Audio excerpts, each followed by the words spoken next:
Shipmates, have ye shipped in that ship? Queequeg and I had just left the Pequod, and were sauntering away from the water, for the moment, each occupied with his own thoughts, when the above words were put to us by a stranger, who, pausing before us, levelled his massive forefinger at the vessel in question. He was but shabbily apparelled in faded jacket and patched trousers, a rag of a black handkerchief investing his neck. A confluent smallpox had in all directions flowed over his face, and left it like the complicated ribbed bed of a torrent, when the rushing waters have been dried up. Have ye shipped in her? He repeated. You mean the ship Pequod, I suppose, said I, trying to gain a little more time for an uninterrupted look at him. Aye, the Pequod, that ship there, he said, drawing back his whole arm, and then rapidly shoving it straight out from him, with the fixed bayonet of his pointed finger darted full at the object. Yes,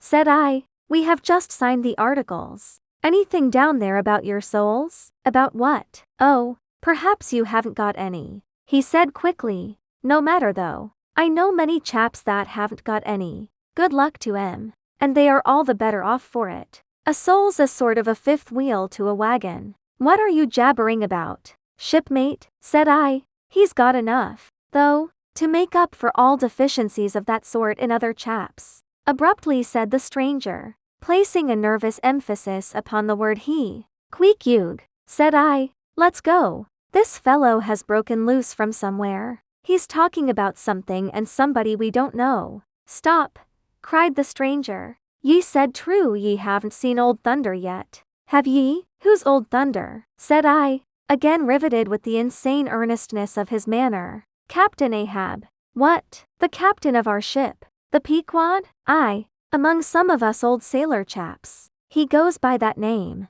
Ye haven't seen him yet, have ye? No, we haven't. He's sick they say, but is getting better, and will be all right again before long. All right again before long, laughed the stranger, with a solemnly derisive sort of laugh. Look ye, when Captain Ahab is all right, then this left arm of mine will be all right.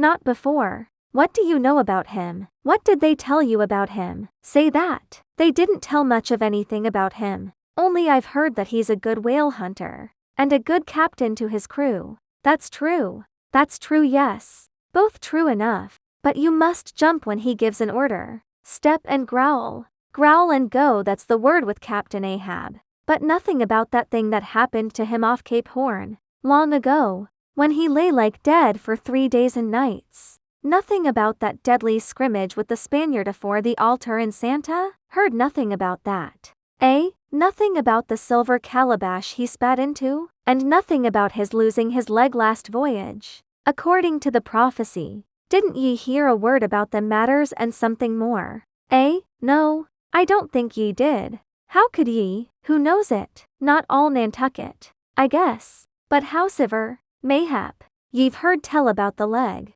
and how he lost it. Aye, ye have heard of that, I dare say. Oh yes, that everyone knows a'most. I mean they know he's only one leg, and that a Parmacetti took the other off. My friend, said I, what all this gibberish of yours is about, I don't know, and I don't much care, for it seems to me that you must be a little damaged in the head. But if you are speaking of Captain Ahab, of that ship there, the Pequod, then let me tell you, that I know all about the loss of his leg. All about it. Sure you do? All? Pretty sure. With finger pointed and I levelled at the Pequod, the beggar-like stranger stood a moment, as if in a troubled reverie, then starting a little, turned and said, Ye've shipped, have ye? Names down on the papers? Well, what's signed, is signed, and what's to be, will be, and then again, perhaps it won't be, after all. Anyhow, it's all fixed and arranged already, and some sailors or other must go with him, I suppose, as well these as any other men. God pity 'em. Morning to ye, shipmates. Morning. The ineffable heavens bless ye. I'm sorry I stopped ye. Look here, friend, said I, if you have anything important to tell us, out with it. But if you are only trying to bamboozle us, you are mistaken in your game. That's all I have to say, and it's said very well, and I like to hear a chap talk up that way. You are just the man for him, the likes of ye.